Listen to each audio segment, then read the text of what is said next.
Welcome back. Now let's take a look at some sports. Here's Ayotunde Balogun.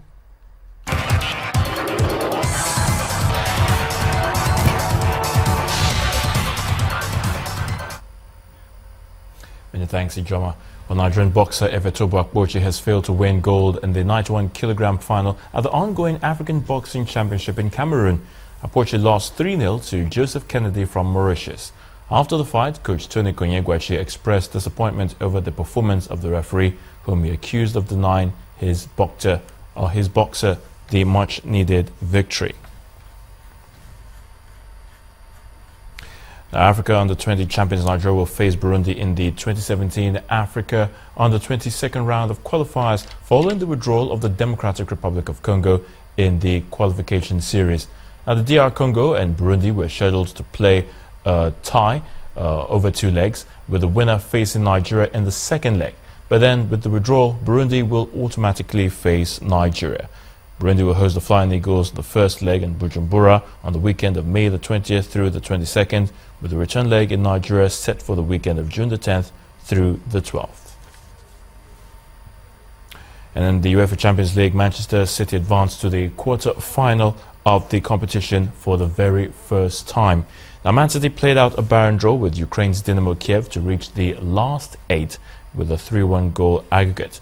Now, the match between the Spanish giant Atletico de Madrid and Dutch club PSV Eindhoven ended barren and will go into extra time.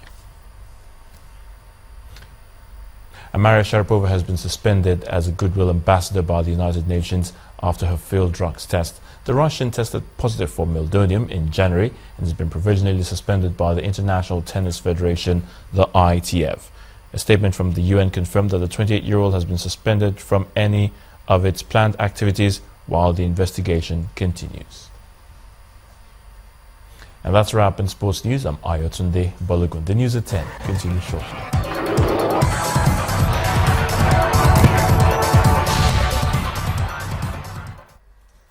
Thanks, Ayo. Now, security forces in Brussels have killed 1 of 3 terror suspects barricaded in a flat after firing shots at the police.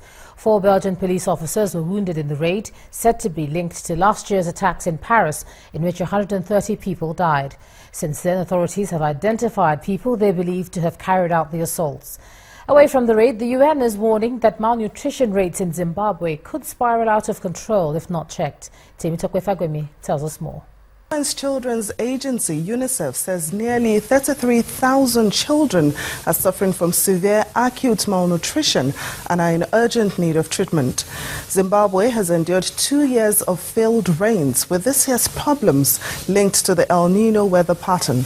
Last month, President Robert Mugabe declared a state of disaster in rural parts of the country hit by a drought. The South African government has failed to overturn a court ruling condemning it for refusing to arrest Sudan's President Omar al-Bashir when he attended an African Union summit in June. The Supreme Court of Appeal ruled that the government's failure to execute the arrest warrant issued by the International Criminal Court was inconsistent with South African law. A lower court gave a similar ruling, and the government who had hoped that it will win an appeal after arguing that Mr. Bashir qualified for presidential immunity says it's disappointed. Finally, Russian forces have begun leaving Syria hours after President Vladimir Putin ordered their withdrawal. Officials, however, say Russia will continue airstrikes and keep several hundred personnel and air defense systems in the war-torn country. And that's the foreign news wrap-up. It's back to you, Ijoma.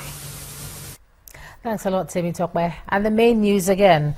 The Economic and Financial Crimes Commission today arraigned former head of service Steve Onosaye over alleged fraud as the court granted him bail in the sum of 10 million naira. Also today, the Federal High Court in Lagos upheld an objection to Mr. Ricky Tarfa's rights enforcement suit. The court has asked the senior advocate to face the criminal charge against him. And President Buhari has returned from Equatorial Guinea and has vowed to deal with the perpetrators of violence in Rivers State. That's the news at 10 tonight. Thanks a lot for staying with us. I'm Ijoma Onyato. Do have a good night.